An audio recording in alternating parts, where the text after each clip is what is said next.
Dave here with the correct lesson in physics. Albert Einstein was wrong about general relativity. Let me show you why. If you ask a physicist to explain warp space to where it makes sense in the real world, he'll tell you can't do it with anything except math, other than math.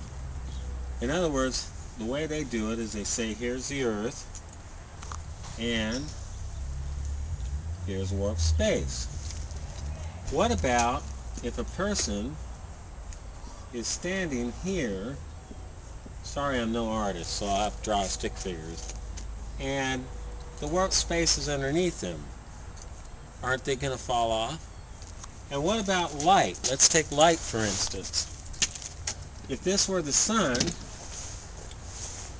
and light came along here, and say you had a planet here, and the light came along, it would follow the curvature of the warp space and bend around where the Earth was here. What about if the Earth were, say, up here? How would the light bend here? There's no warp space. Doesn't work. But, at last I seen we live in a three-dimensional world. I'm going to have to do this in a couple videos, so you have to look at the other ones, because the last video I made said I ran out of space. But let's say space, get it? Anyway, let's say here's the Earth, and not only is mass attracted to mass, but it's attracted to space, and because of that attraction, a mass pulls space into it where there's a higher density of space within the mass. And then the further away you go from the mass, the less dense space is. So that when an object comes near the Earth, the reason it falls is because it couples to the denser space and then falls to the surface of the Earth.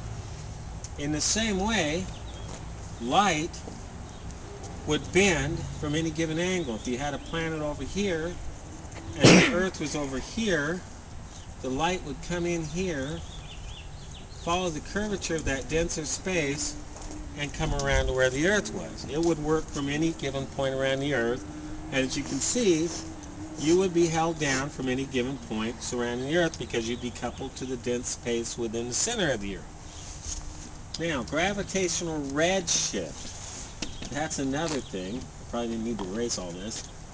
Gravitational redshift is the same thing. As the light moves upwards away from the Earth, it will shift to red because it's trying to break free of that denser space within the Earth. In other words, the wave is suppressed. Light travels at a constant velocity because the light, the photon, oscillates at a frequency which does two things. One, it generates the wave, and because of that oscillation against space, it accelerates the photon. So the speed of light is determined by the frequency oscillation of the light.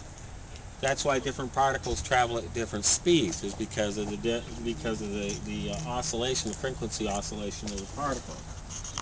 In your car, with inertia, as you move forward, because space and mass is coupled to space, which means that gravity and inertia are the same thing. That is mass coupled to space. As you move forward, you're pulling away from the space behind you and pushing against it in front of you. And once you reach a constant velocity, what happens is, as the mass is moving forward because of the front pressure, the density of space in the mass will increase proportional to its speed. Once you reach a constant velocity, it will reach that saturation of that speed, and so then the excess space will flow over the surface of the mass, which I refer to as inertial flow. The reason you meet resistance and why inertia's least resistance is in a straight line is because of that inertial flow opens and closes at an even rate. When you make a turn, you're bending the inertial flow, which creates the resistance. So I'll continue this in my next recording. Go ahead and stop, Michael.